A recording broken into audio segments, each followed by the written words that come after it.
Channel के सभी दर्शकों को नमस्कार, जय श्री कृष्णा, प्रणाम।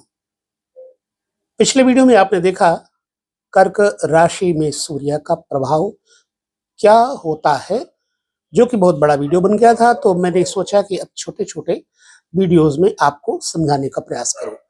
हमने ये सारांश सारावली के माध्यम से आपके सामने प्रस्तुति करने का निर्णय लिया, ताकि आपको वीडियो देखने के साथ साथ ज्ञान अर्जित करने का अवसर भी मिले और इसके सूत्रात्मक तरीके से आपको नोटिस कर लेने चाहिए, नोट्स बना लेने चाहिए। यदि आप ज्योतिष में इंटरेस्टेड हो तो जन्म कुंडली में अगर सिंह राशि में सूर्य बैठे तो सारावली के नियमानुसार क्या कहता है सारावली। अगर सिंह राशि में सूर्य होंगे तो लिखा रिपु हंता क्रोध परो विशिष्ट चेष्टो वनाद्र दुर्ग चरह। अर्थात यदि कुंडली में सिंह राशि के अंतर्गत जिस व्यक्ति का सूर्य हो तो ऐसा व्यक्ति शत्रु को हराने वाला, मारने वाला और क्रोध परायण, विशेष इच्छाओं वाला। इसके अंदर बहुत सारी इच्छाएं होती हैं। जंगल पहाड़, जैसे सिंह जंगल और पहाड़ों में स्वच्छंद होकर विचरण करते, ऐसे जंगल पहाड़ इत्यादि में निडर होकर के विचरण करने वाला जातक होता है जिसका सिंह राशि में सूर्य होगा। सिंह राशि में सूर्य अपने ही राशि पर होने के नाते बलवान तो होगा ही होगा, उत्साही और अच्छा, वीर, तेजस्वी। कुछ लोगों को मांसाहार प्रिय होता है। भयानक और गंभीर, ऐसा व्यक्ति स्थिर बलवान होता है। कभी निर्बल हो जाए, कभी बलवान हो जाए, ऐसा नहीं होता। स्टेबल, शक्तिशाली होता है। बहिरा या बाचाल, बहुत बोलने वाला या कम सुनने वाला भी होता है किसी स्थिति में।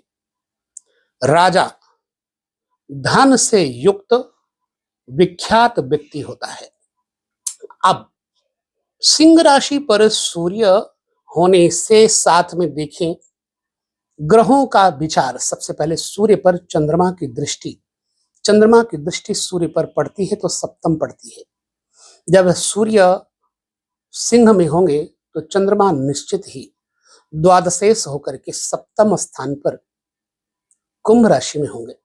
अब कुंभ राशि, चंद्रमा शनि चंद्रमा के शत्रु, मतलब शनि के शत्रु चंद्रमा है। इसलिए अगर यहां पर कुंभ राशि में चंद्रमा होंगे तो जातक के ऊपर कैसी स्थितियां आती हैं, आइए देखते हैं।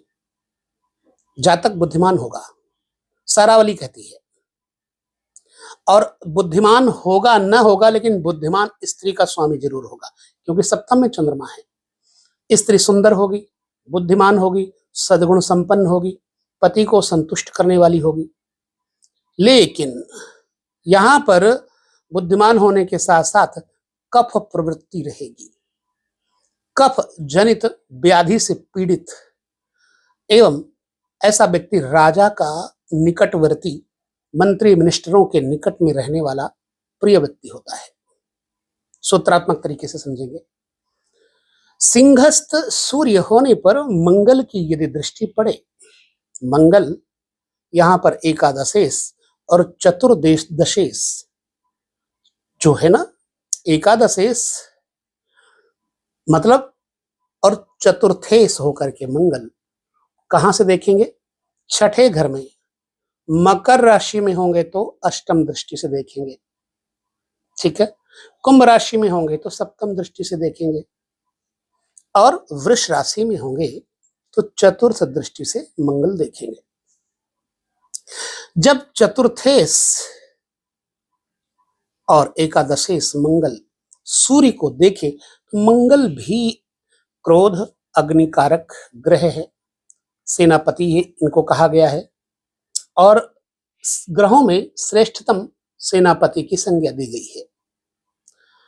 सिंह में बैठे हुए सूर्य को मंगल की दृष्टि अगर मिलती है तो जातक को दूसरे की स्त्री में लीन बताया है सारावली ने। वीर और साहसी, उद्योग करने वाला, भयानक और प्रधान मुखिया व्यक्ति होता है। ऐसा क्यों कहा गया? अब सोचिएगा कि पंचम सिंह लग्न में सूर्य अगर होंगे, सप्तम में यानी स्त्री कारक स्थान पे यदि चंद्रमा होंगे, तो निश्चित बात है कि जातक द्वादशेष होने के नाते, चंद्रमा द्वादशेष हो गए, द्वादशेष होने के नाते निश्चित है कि पर स्त्रियों में उनका अनुराग होगा।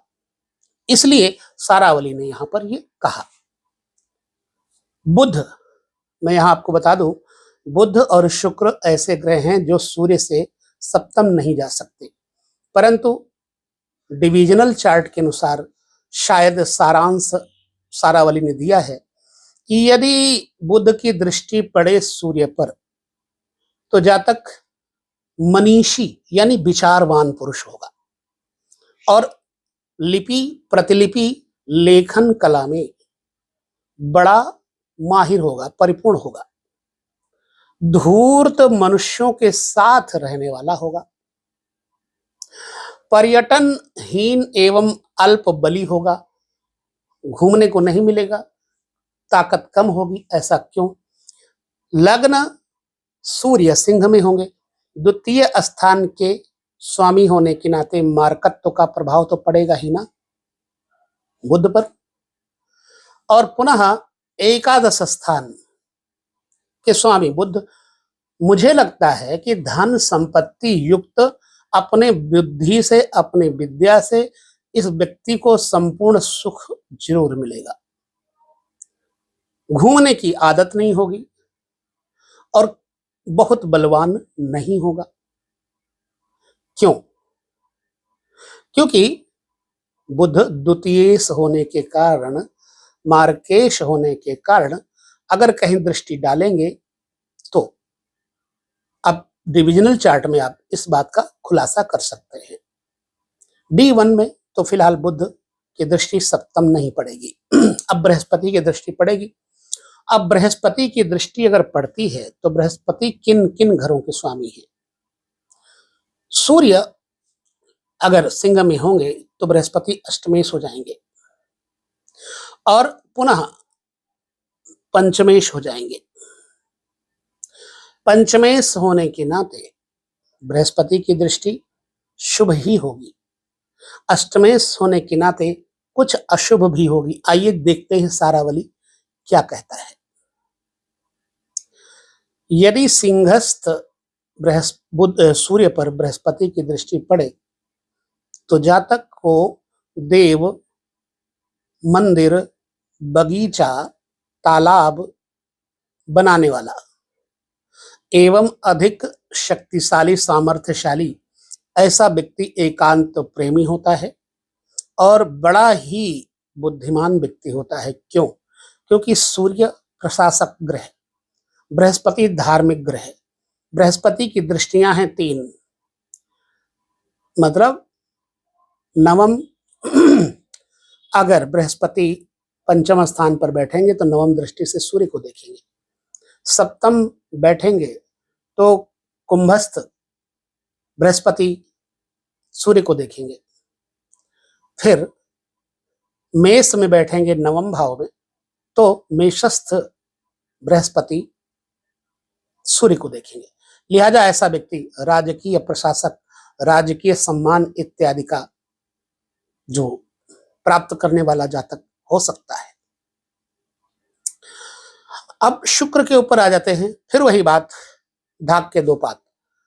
शुक्र लग्न कुंडली में D9 इत्यादि में तो हो सकता है, लेकिन लग्न कुंडली में सूर्य की दृष्टि नहीं पड़ सकती सप्तम, क्योंकि सप्तम सूर्य से शुक्र जा ही नहीं सकते। ठीक है, लेकिन यदि डिविजनल चार्ट में भी है, कहीं पर भी है, तो सारावली का कथन तो असत्य नहीं होगा ना, सूत्रात्मक चर्चा है। जब शुक्र देखेंगे सूर्य को कहीं पर भी बैठे तो जातक दूषित नाम वाले कुष्ठ रोग से पीड़ित होगा, निर्दयी, निर्लज्ज यानी बेशर्म होगा, कहीं भी बैठे होंगे। क्यों? क्योंकि एक तो सूर्य की शत्रुता है शुक्र से। शुक्र भोग प्रधान ग्रह होने के कारण सूर्य को पापी बनाएगा, लिहाजा जातक में पाप पूर्व जन्म से करने के कारण उसको कुष्ठ रोग इत्यादि होने का भय बना रहेगा। ठीक है। अब यदि सूर्य को शनि देखेंगे तो शनि की दृष्टियां हैं 3, मतलब दशम दृष्टि, सप्तम दृष्टि, तृतीय दृष्टि, सप्तम दृष्टि, सॉरी दृष्टियां हैं 3, 7, 10,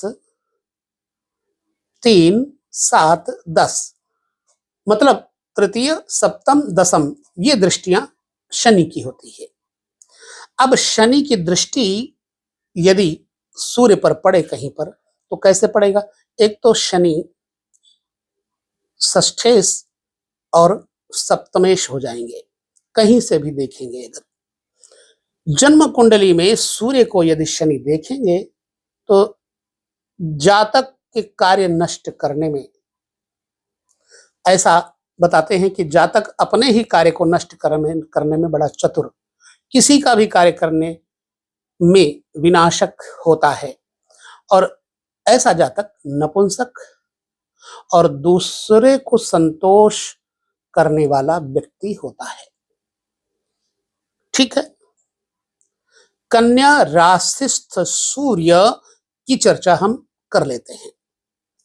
किसी व्यक्ति की जन्म कुंडली में सूर्य कन्या राशि पर बैठे हों तो द्वादशेश हो जाएंगे सूर्य कन्या राशि में। अब उसका प्रतिफल क्या आएगा? आइए हम सारावली के मत देखते हैं। सारावली कहती है, कुंडली में कन्या राशि के सूर्य बैठे हों तो जातक स्त्री के समान शरीर वाला, स्त्री तुल्य तनुर्हीमान, लिपिवेत्ता दुर्बलश्च बल्गु कथा, मेधावी लघु सत्तो विद्वान शुश्रूषा सुर गुरुणाम। अर्थात कन्या राशि में सूर्य होंगे तो जातक स्त्री के समान शरीर वाला, लिपि लेखन विद्या का ज्ञाता, मृदुभाषी और तेज तर्रार मेधावी होगा, बुद्धिमान होगा, मेधा शक्ति, लेकिन बहुत ज्यादा बलवान नहीं होगा, मनीषी होगा, अच्छा विचारक होगा, देवता और गुरु और बड़े जनों का सेवक, पैर आदि दबाने वाले कार्यों में यह व्यक्ति चतुर होता है, सेवा कार्य में, वेद गाने बजाने से संतोषी ऐसा व्यक्ति होता है, कोमल एवं दीन वचन बोलने वाला होता है। अब सारावली के अनुसार तो यहाँ ये मानना चाहिए कि जो नपुंसकों के स्टार होते हैं, लगभग गुण होते हैं, वही गुण इसमें पाए जाते हैं। कहां तक सच है ये आपको देखना है। अगर तुला राशि के सूर्य हैं किसी जन्म कुंडली में तो जातक पराजय और संगति हानि, खर्च के कारण दुखी होगा, विदेश जाने में, बाहर रहने में ज्यादा इंटरेस्टेड होगा, अस्थिर चित्त, अनस्टेबल माइंड, नीच प्रेम से रहित, सुवर्ण और लोहा आदि से अपनी जीविका बिजनेस चलाने वाला तथा द्वेषी होता है। ठीक है। और दूसरों के कार्य में लीन, पर स्त्री का प्रेमी, मलिन यानी कि मैला कुचैला, राजा से तिरस्कृत यानी उसको राजा से तिरस्कार प्राप्त होता है। यहां पर सारावली का मत है, मैं सारावली का सूत्र भी आपके सामने प्रस्तुत कर रहा हूं। यदि वृश्चिक राशि में सूर्य है तो जातक का क्या प्रभाव होगा, क्या स्वभाव होगा? वृश्चिक राशि में सूर्य होने से कुंडली में जातक युद्ध में रोकने पर भी नहीं रुकने वाला हिम्मती व्यक्ति होता है, वैदिक धर्म में तत्पर और झूठ बोलने वाला भी होता है, मूर्ख, नष्ट, दुष्ट स्त्री वाला भी होता है। अपनी स्त्री नष्ट हो जाए, दूसरे स्त्री में इसकी रुचि हो जाए, इसके कारण से भी जातक के जीवन में कलह रहती है, स्वभाव में क्रूर होता है, दुष्ट स्त्री की आज्ञा मानेगा, अपनी पत्नी की आज्ञा नहीं मानेगा, क्रोधी दुष्ट आचरण करता होगा, बड़ा लोभी होगा, कलह प्रिय होगा, मिथ्या यानी झूठ बोलने वाला होगा, शस्त्र या अग्नि या विष से पीड़ित, इसको विष से, अग्नि से और शस्त्र से भय होता है, माँ बाप का शत्रु होता है। अब ऐसा क्यों है? पंचम दसम भाव का स्वामी सूर्य बन जाएगा जब वृश्चिक में होंगे। तो वृश्चिक के अंतर्गत सूर्य रहने से जातक को पैतृक हानि संभावित है। उधर शनि चतुर्थ घर के स्वामी हो जाएंगे तो मातृ पक्ष को भी कहीं ना कहीं सूर्य से हानि होगी, इसलिए इन्होंने सूर्य को लेकर के चर्चा की। सप्तम स्थान जब वृश्चिक में सूर्य होंगे तो सूर्य से ठीक सप्तम स्थान के स्वामी शुक्र हो जाएंगे। सूर्य सदैव पत्नी स्त्री से विरोध करवाते हैं, इसलिए संभव है कि शुक्र प्रभावित होने के कारण जातक को षष्ठेश हो जाएगा। एक जैसे वृश्चिक लग्न है तो षष्ठेश शुक्र हो जाएगा और सप्तमेश हो जाएगा, 8 2 7 द्वादशेश हो जाएगा और सप्तमेश हो जाएगा।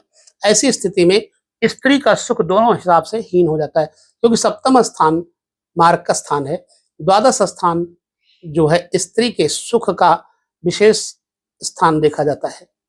द्वादशेश होने के नाते शुक्र भोगी बना देता है, लिहाजा दोनों अवस्थाओं में शुक्र के कारण सूर्य वृश्चिक राशि में होने पर इस तरह के फल, सारांश जो आया सारावली में बताया।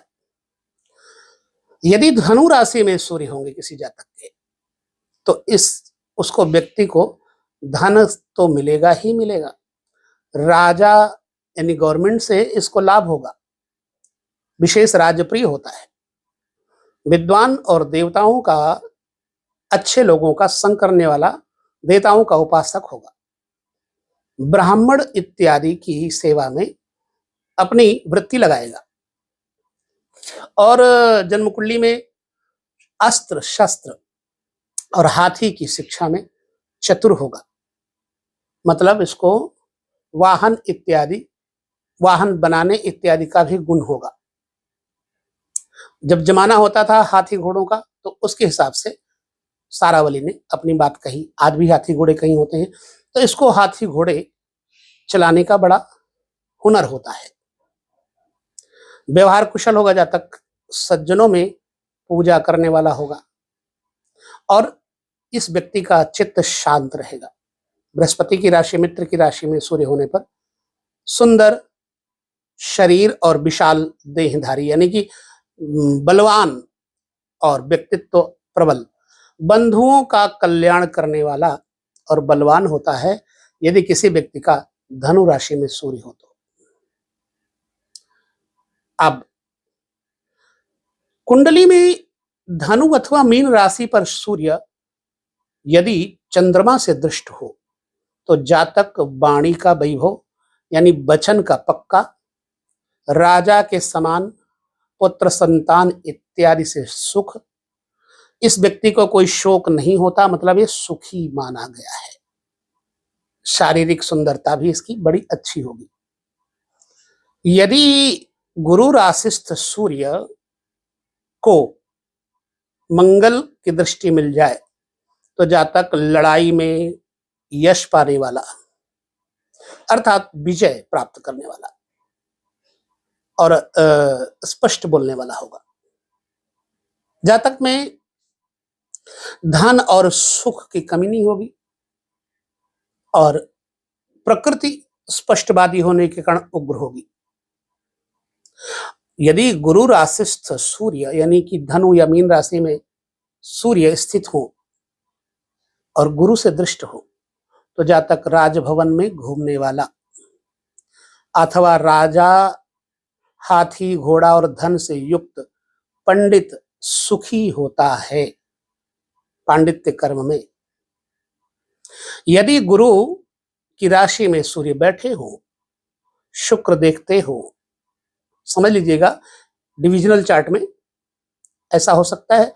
सारावली में कहा है कि शुक्र से दृष्ट हो तो जातक अच्छी सुंदर स्त्री के भोग से युक्त, सुंदर गंध, इत्र, माला इत्यादि से युक्त, मतलब समुचित सुखों से परिपूर्ण जातक होगा। यदि गुरु राशिस्थ सूर्य शनि से देखे जा रहे हो तो जातक के स्वभाव में अपवित्रता रहेगी, दूसरे के अन्न की इच्छा करने वाला, दूसरे के खाने में ज्यादा शौक रखने वाला, दुष्ट जनों का सेवी, पशुओं का पालक होता है। मकर राशि के अंतर्गत सूर्य अगर बैठे हैं तो हम यहां पर मकर राशि भी देख लेते हैं। मकर राशि में सूर्य जब होंगे तो अष्टमेश हो जाएंगे सूर्य, और जातक को लालची बना देंगे, चरित्रहीन बना देंगे, स्त्री में लीन बताया गया है, दुष्कर्म से बढ़ने वाला, यानी बुरे कामों को करके यह व्यक्ति तरक्की प्राप्त करता है। तृष्णा बड़ी तीव्र होगी, अधिक इच्छाएं होंगी, अधिक कामकाजी होगा, लेकिन डरपोक होगा, भाई बंधुओं से रहित होगा, अस्थिर प्रकृति वाला या नेचर अनस्टेबल होगा, घूमने का प्रेमी, थोड़ा बलवान होगा, ज्यादा शक्तिशाली नहीं होगा।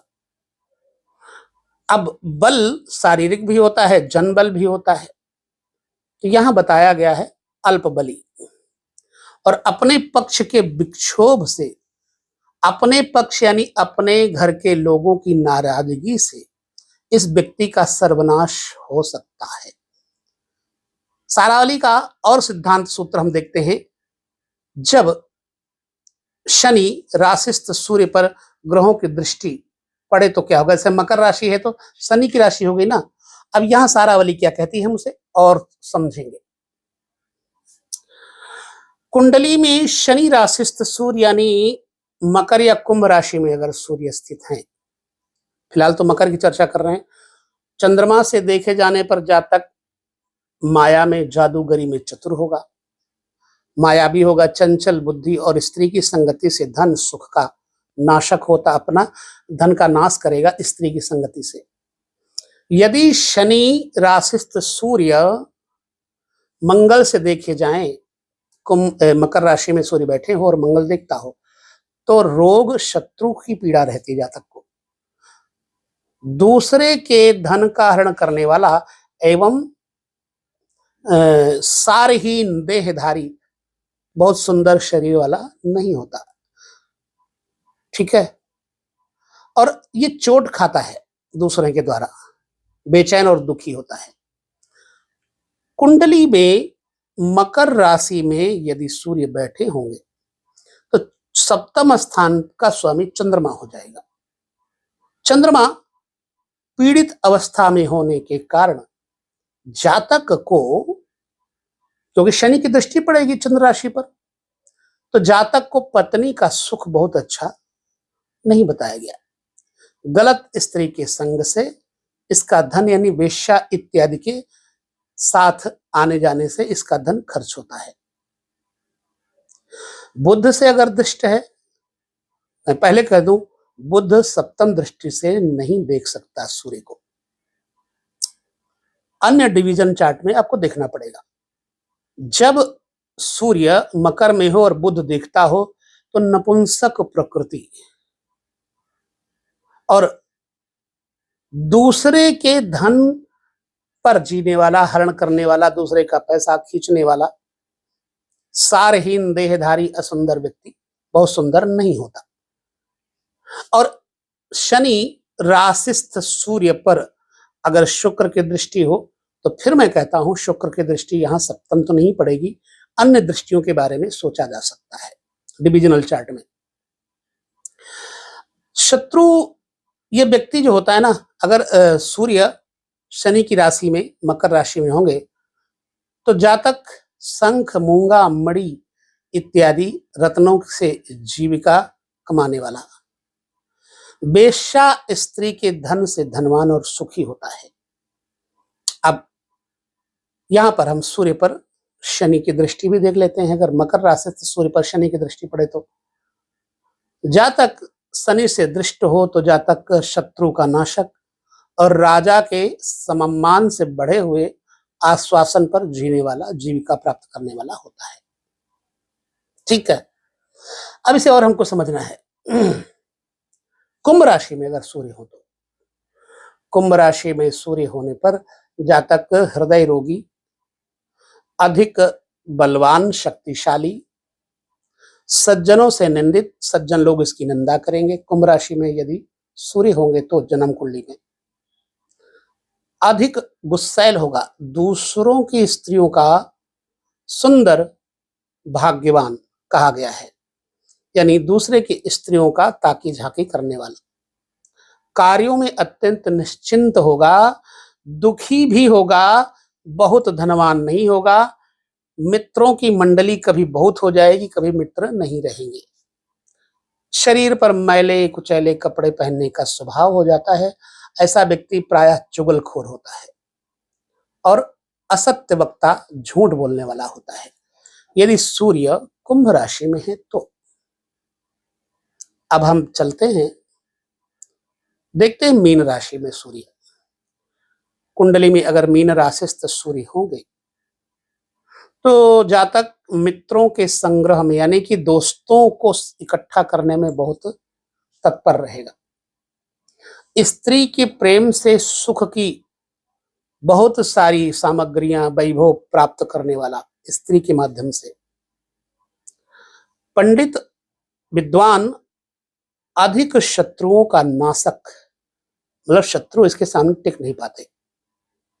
धन, कीर्ति, यश के लिए धन खर्च करने पर इसकी विजय होती है। धन हानि करता भी होता है। पुत्र इसके पास जो होगा सुंदर होगा, नौकरों से प्राप्त यश कीर्ति भी होगी, यानी ये व्यक्ति नौकर चाकर वाला होगा। पानी के व्यापार से धनवान होगा। मृदुभाषी, मीठा बोलने वाला, झूठ बोलने वाला होगा। ओजस्वी मतलब खूब अच्छा बोलेगा, ओजदार, देखने में प्रतिभा संपन्न लगेगा, लेकिन गुप्त रोगों से पीड़ित और अधिक भाई बहनों वाला होता है। इसके भाई बहुत होते हैं। अब ये बात हमने जितनी भी आपके सामने की है सारावली के सूत्रों के द्वारा की है। अब ये सारावली के सूत्र कहां तक आपके जीवन में यथार्थता लाते हैं ये तो आप ही बताएंगे। तो वीडियो में हम इतनी ही बात करेंगे इस विषय को लेकर के। पुनः हम अगले सत्र में, सूत्र में, वीडियो में आपको चंद्रमा के बारे में सारावली के सूत्रों को साथ लेकर चलेंगे। मैं फिर कहूंगा कि आपको इस वीडियो में बनाए हुए, बताए हुए सूत्र समझ में आते हैं तो नोट जरूर कर लेना या वीडियो अपने पास लोड कर लेना, बहुत काम आएगा। बस विदा लेते हैं, अगले वीडियो में पुनः आपके साथ भेंट होगी। तब तक नमस्कार, जय श्री कृष्ण, प्रणाम।